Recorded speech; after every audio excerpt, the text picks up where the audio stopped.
If you're ready to push past your limits and start making bold moves in business and in life, this is the place for you. Welcome to Beyond Bold, where we dive into bold ideas, take action, and build the future we want to see. I'm your host, Kyla Bolden, and I've been an entrepreneur and founder in the tech space for almost 10 years now. In some episodes, I'll share what I've learned and mastered, from tech tools to growing your business to using AI to hack your everyday life. Other times, I'll be joined by amazing guests who are building their dream lives. We'll cover everything from personal growth to practical strategies for success. With that, let's jump into today's episode.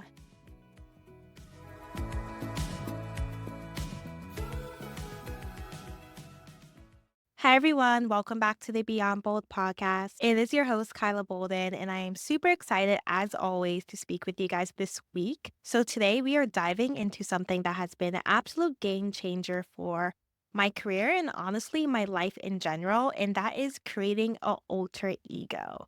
I like to call it getting into flow mode, and it's really a tool that I've used to embody the best version of myself to be able to go out there confidently and be able to pitch investors, give speeches, do a lot of things that I might have been really fearful in the past and actually grow to actually love it.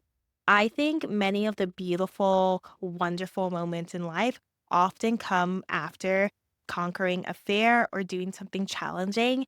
And I always say that, like, you don't have to be kicking and screaming and crying the entire way towards your goal.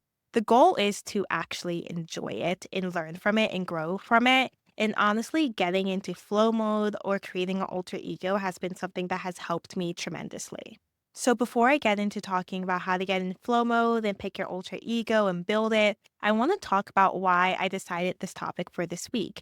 And it's because I was a speaker at the Generation Women event, which is an incredible organization that puts on events that takes women from 6 generations. So somebody in their 20s, 30s, 40s, 50s, 60s, and 70s. And you all give a talk around a certain topic. And it was one of the most amazing events that I've ever been to. Getting to hear about the various struggles and victories and life journeys from women across several different decades was just truly so inspiring. And I feel so blessed to be a part of it. Definitely an event that if it's in your city, I want you to go check it out. I did it in Toronto, but they also have one in New York and several different cities across the world. And you are all asked to speak on a topic. And the topic or prompt for this Generation Woman event was my alter ego. So I had to think back to a time where I had a alter ego or used the alter ego and talk about it. And it's very open ended. You could take it any way you wanted. And first, when I found out about the prompt, it was during summer, and I was like, okay, well, I don't know when I've ever used the alter ego, so I'm gonna have to do something this summer where I invoke an alter ego. But then it occurred to me one night when I was laying in bed that I have actually used this practice several times in my life. And one of the most powerful times I used it was during high school. And I don't want to tell the entire story from how I used the alter ego in high school because it's quite long. It's something that I'll probably do on another episode. But in short, my high school experience was really incredible in some ways and then really challenging in others. I went to boarding school. I went to a school called the Lawrenceville School, which is a boarding school in New Jersey. It's super prestigious. It's really, really tough and high pressured, but it really does set you up to really go far in life. And I absolutely loved the school. But like many people, high school was kind of tough for me. I grew up in Bermuda. I went to high school a year early than all my peers. So I skipped a grade. And then the thing about Lawrenceville is because a lot of kids play sports and just how difficult it is to get in, a lot of my classmates were sometimes 2 years older than me. So I just felt really, really young. I was from a different country. I had a different accent. And I found it really, really hard to fit in. And I wouldn't call myself a loner. I don't think anyone that knew me in high school would be like, she had no friends. But I definitely spent a lot of time alone. And like any girl, I had friendship troubles and really, looking back on it, and it's kind of the moral of the story that I told that generation women, but I'll tell you this, looking back on it, I think I always looked at my high school experience, like in my early 20s. People were so mean and girls could be so cruel. But in reality, it was just like one or two individuals that were really, really not nice. And I found this out, or kind of had this realization when I went back to my 10-year reunion, how incredibly kind and wonderful and how many fond memories I had of people in high school that I kind of blocked out because I think sometimes the loudest voices are the voices that you remember. But going back to my high school experience, I had a little alter ego even before I knew really what an alter ego was. And during high school, I was obsessed with Rihanna. I loved her. She's from Barbados. My dad is Bayesian. I'm half Bayesian. So I just really resonated with her. And I loved how like she just did whatever she wanted. And she really did not let the haters get to her. And when people would tweet her stuff on TikTok, not TikTok, oh my gosh, TikTok didn't exist at that time when people would tweet at her on Twitter, rather, she'll like clap right back at them. And she always exuded like this intense confidence, right?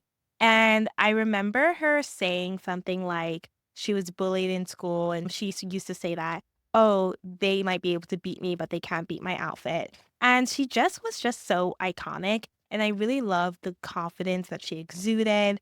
And just her essence and how she carried herself in this world. And it was something that I really resonated with and wanted to be like. So her handle during that time was Bad Girl Riri. And I changed my handles, my Instagram handle to Bad Girl Kai Kai. So that was my handle all throughout high school until I had to go apply to colleges. And I changed it when I went to college because I'm like, no one's going to know who Bad Girl Kai Kai was. So I changed it to my name.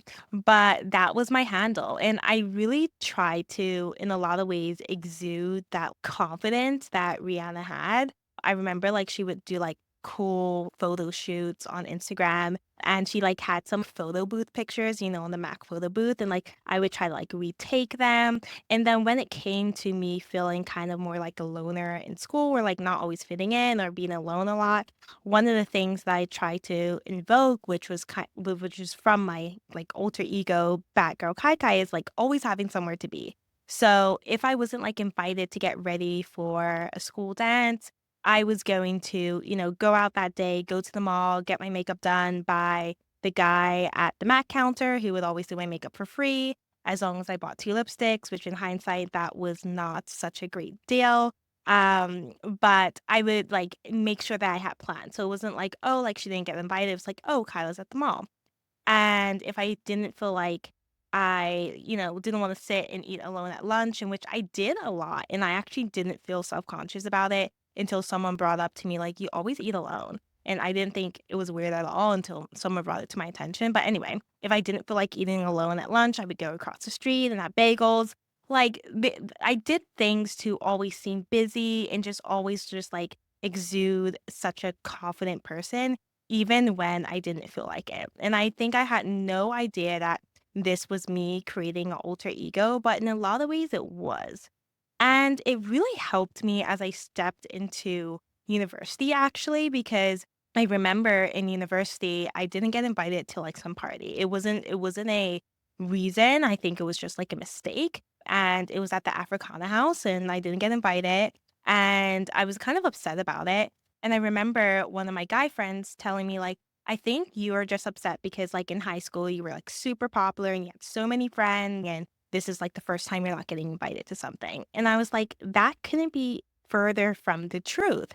And when I told him about my high school experience, he was shocked because he told me his impression of me was somebody who had so many friends, who was like a super social butterfly, when that wasn't the case at all, which was really interesting. But when I think about it, it made sense because I intentionally wanted to exude that persona of, always having somewhere to be, like the bad girl Kai Kai, bad girl Ruby persona that I created. But going back to my high school reunion and not telling the whole story that I told from Generation Women, because I think I definitely want to do that in a later podcast. When I went back to my high school reunion, I realized that a lot of the persona from my alter ego of being super confident, busy, having a lot of friends, etc., was actually weirdly enough true. And I had a lot of amazing conversations with really wonderful people that some of them I didn't even think would remember me.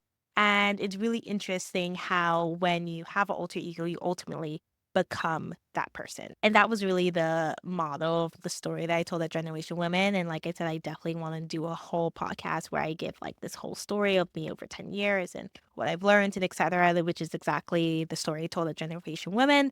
But I think I will do it at another time. But for this podcast episode, we are really going to focus on how you could use that same idea of creating an alter ego to get into flow mode, like I like to call it, in order to help you in your career and really anywhere you want to level up or grow in life. But before I tell you how exactly to get into flow mode, like always, I want to tell you why this is super important and why I think everyone should do this.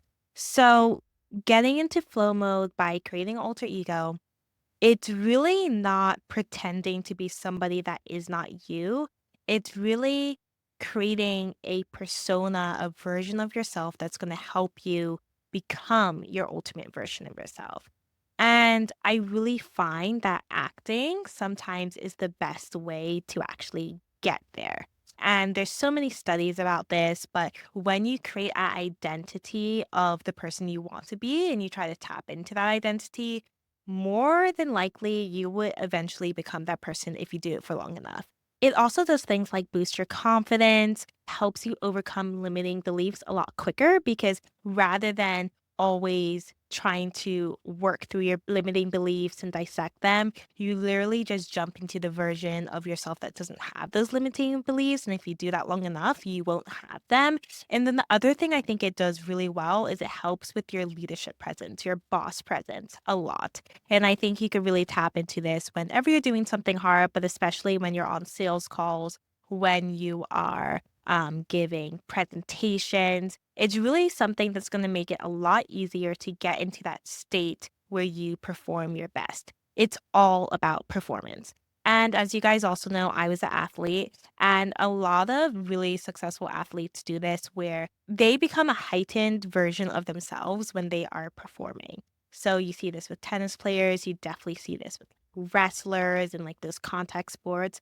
But it really just helps you get into this state where you are going to be able to perform your best. So, here are the steps that I use and that you're going to use in order to get into flow mode and ultimately create your alter ego, which will become your real self. Like I said, it's not about creating a different version of yourself, it's really about creating a persona that you are actually working to be able to embody naturally.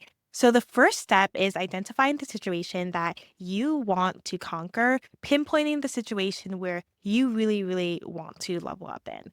And in your career, this could be like when you are asking for a raise from your boss, when you are doing presentations, when you are in meetings and you have ideas and you want to speak up, when you're at business meetings or even business dinners. I find business dinners could be even more complicated than business meetings because, it's not a formal event, but you are still having to come, especially as a woman, with the persona of, having yourself together. It could be during sales calls. I think that's a really good one to do it. So pinpoint like one situation where you want to get into flow mode. And your next step is identifying your why. Why do you even want to change the way that you perform and act in this situation? And this is where I really want you to tackle your limiting beliefs. So, if it was sales calls, you might recognize that you feel like you don't perform your best in sales calls or during presentations, or you feel like when you're in meetings, you don't raise your hand or you don't interject or you feel like when you're at business dinners, you feel like you can't be your real self, or you feel like you may overshare or undershare. Really identify what your limiting beliefs, why you want to change the way you act in these situations, and also write down how you feel in these situations. And this is not a time to be super negative and down on yourself, but it's really important to recognize how you're actually feeling and feel those emotions to identify that this is something that you have to change. So get really crystal clear about like what you don't like about these situations and what you don't like about the way you feel and act in these situations. Now it's time for the fun part, and I want you to choose your inspiration. And this is where I want you to get really creative. I typically like to pull from fictional characters when I'm thinking about like the aura or the persona I want to exude in a situation where I want to be in flow mode. So I'm going to give you some of mine. So some people that I think of is like Fallon from Dynasty. One of the things I loved about her character, and it's definitely has to do with like being from a very wealthy family and white privilege and all of those types of things. But one of the things I really loved about her character is that she always walked into anything that she wanted or any business situation like she already has it in the bag. Like there was no like second guessing thought in Fallon's mind that the business idea wasn't going to work out or the person wasn't going to go along with her plan. She just like walked into the room basically assuming everything was going to go her way, which I love. Some other people that I try to exude is like obviously Rihanna. I also like to look at myself and look at myself like if I had, $20 million in my bank, how would I act? If money wasn't a problem, or rather, if money wasn't like a object, how would I act? So those are some of the things I think about. And then I also pick people from books. I really just trying to pull like from various different celebrities, fictional characters, people in my real life that I really like the way how they show up and walk into a room. So, and I write down all like the various qualities that I like about them. And listen, this doesn't have to mean that like you like that person in total. And also, it's not like idolizing an individual. I really don't believe in having idols. I barely believe in having mentors, which is another podcast episode that I should do. But it's really just about like picking aspects of somebody that like you really, really appreciate and you really like want to be able to emulate in yourself and giving a face and essence to what that looks like. So that's what I want you to do. Find some inspiration out there, whether it's in pop culture, real life, on social media, that's going to help you visualize what you want your flow mode to be. Okay, next up, step number 4 is creating your flow mode persona.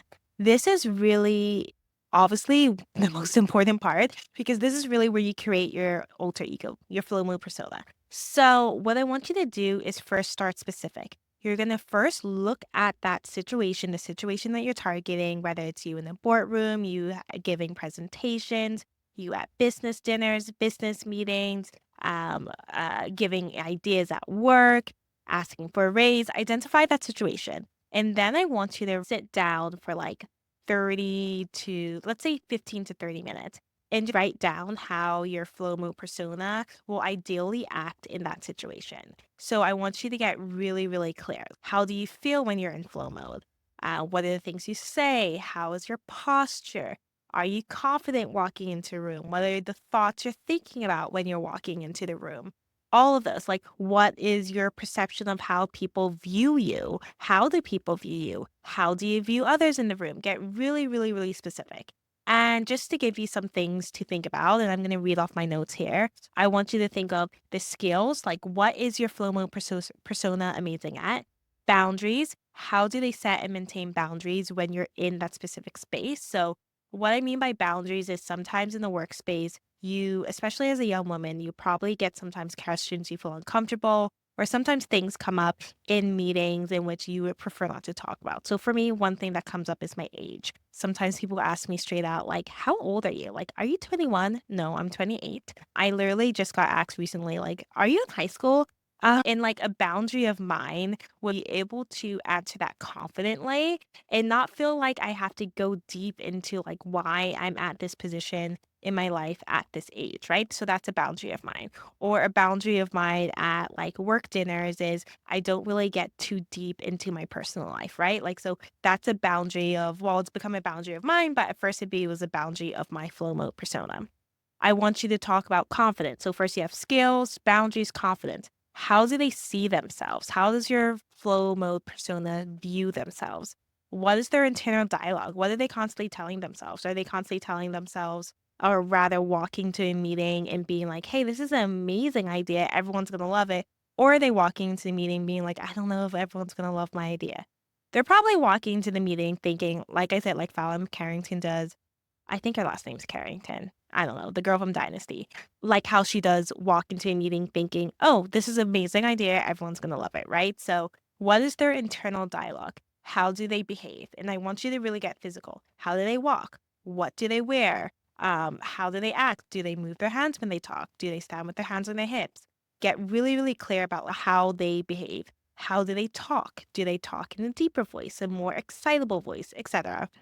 And something I want to point out here is that really, this might seem a little foreign at first, just hearing about it, but we all have different personas that we put on. For instance, Kyla that's talking to her 8-year-old cousin is really different than Kyla that's talking to her 18-year-old cousin, and is a really different Kyla that's talking to her grandmother, right? So the same for you. Your work persona is very different than when you're hanging out with your high school friends, right? So I don't want this to feel like something weird. I want you to know that this is something that we do all the time, but this is just taking it to another level and doing it intentionally and using it as a vehicle to get to the place in life where you want. So, like I said, just re saying them again: skills, boundary, confidence, behavior. Next is perception. How do others feel about you? Like when you walk into the room, what are you thinking that others are thinking about you? Are they thinking, oh, like, she never has good ideas? No, they're probably thinking she has amazing ideas. I can't wait for her to tell us her new idea for this marketing plan. Or I can't wait for her to tell us some more about her product because I know my company needs it, right? Like, really get clear about how you want, or how rather other people view this persona of you. And those are the things that I want you to focus on. So I'm just going to list them out again: skills, boundaries, confidence, behavior, and perception. And journal about this. Get really, really clear about like how your persona acts in that situation. Maybe even journal out in past tense a diary entry of you actually invoking that persona and how well it went. And then also, just so that you could get clear, bullet point the skills, the boundaries, the confidence, the behavior, the perception that your persona has, your flow mode persona has. Okay, so the next step number 5, is to give your persona a name. And in my opinion, this name should be not really far removed, because remember, the goal is for this persona to actually become part of you and not feel like something foreign. So my suggestion is to pick a nickname, maybe pick your middle name, a longer version of your name. Like, so for me, like I just said, my persona in high school, Batgirl Kai Kai, that is a play on my name, Kyla, and my nickname, Kai Kai. For me, sometimes the persona that I use at work is like Kyla Antoinette, just because it sounds a little bit more serious. Antoinette is my middle name. But I really think it needs to be something that is really close to your name so that it doesn't feel so far removed. For instance, if you call your flow mode persona Abby, that's just like not you. You're not Abby unless your name is Abby. Like if I was to call my flow mode persona Abby, like that's really far removed. I think it needs to be something close to you, or a nickname that like has been used for yourself in the past, just so that you could say, okay, like I am stepping into my Kyla mode. Or you can even use your name and say mode. Or you could just call it flow mode. I just really, really don't want you to pick a name that is totally far removed from you, because I think that's something that like kills your ability to actually embody and stay and sustain and become your flow mode persona, is picking something that is like just like not you. So pick a name. You can even just call it getting into flow mode, or you could give it a name that's close to your real name, just so that you have something to identify this flow mode as. Next up, step number 6, this is creating a physical trigger to help you actually get into your flow mode. So when I was doing this for sales calls, something that I always made sure to do is to put on my glasses, just because it felt like, okay, I was stepping away from deep focus mode, and I put on glasses and it made me feel like, okay, I am stepping into my flow mode. Other things that I do now, and now I do it all the time because in some ways I've become those alter egos of my past that I've tried to evoke, is pulling my hair back. Like I really always feel more powerful. My hair is back in a bun. So doing a half up, half down, when I'm trying to feel extra powerful or extra in flow mode. It could be also the way you dress. It could be, okay, I'm not going to dress casual for my presentations. I'm going to dress up a little bit more, wear a power suit. Those are ways that you can actually trigger to your mind that I'm getting into flow mode.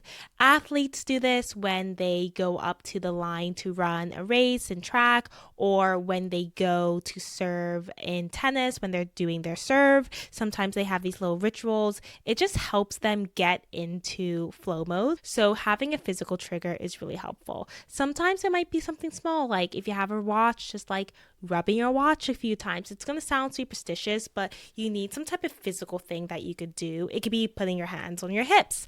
Having some physical like trigger that you do to get yourself into this mode, it's just going to be helpful for your brain to be able to switch into that persona you're trying to invoke. Okay, so step number 7 is to take your flow mode for a spin. Actually try it in the situations that you are trying to level up in. So whether that is a presentation, in the boardroom, anywhere. So try it in those situations, but first I want you to actually try it in a low stakes situation. So let's say that your persona, your flow mode is somebody who is incredible at presentation, who walks into the room and commands the room.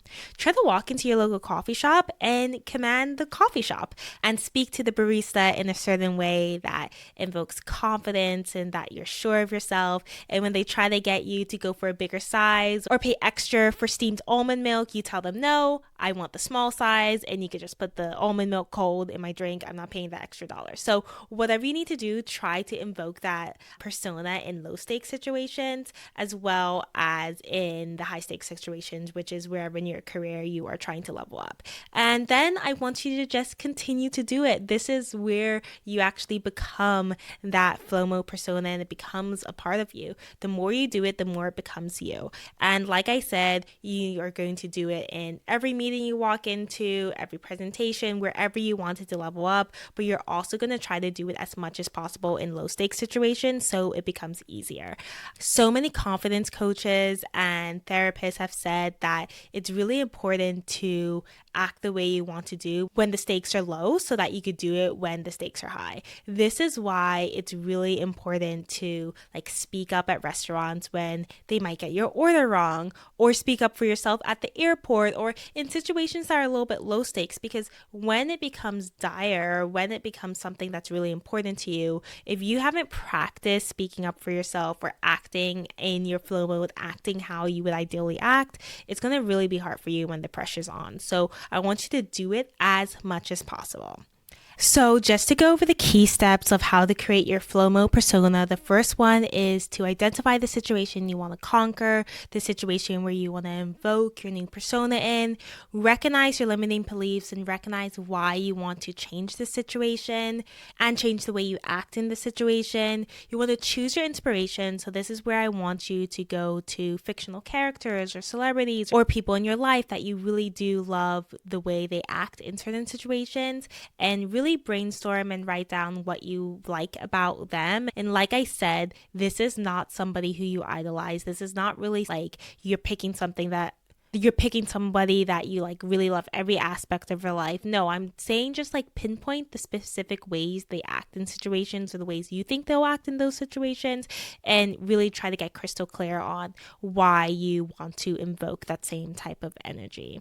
The next is to actually create your flow mode persona, and this is where you get really detailed and you think about the skills that your flow mode persona has, the boundaries that they have, the confidence that they exude, how they behave, how do they stand, how do they walk, the perception that other people in the room have of them, how their internal dialogue is. That's where I want you to get really clear about that. The next step, which is step 5, is to give it a name. And like we said, this name cannot be really different from your real name. For instance, my name is Kyla. My flow mode persona can't be Abby. That is too far removed from me. And it's because you ultimately want to become that persona. And if you pick a name that's just so different, then it's going to be harder. So pick a name that you identify with, or you could just call it your flow mode. And then step 6 is to use a physical trigger that is maybe wearing your hair in a certain way, putting on your glasses, doing something that really means that, okay, like my flow mode is on. And then step 7 is to practice in low stakes environments and as well as high stakes environments. And the more you do this, the more it will become easier for you, and the more you will actually become that person that you're trying to invoke.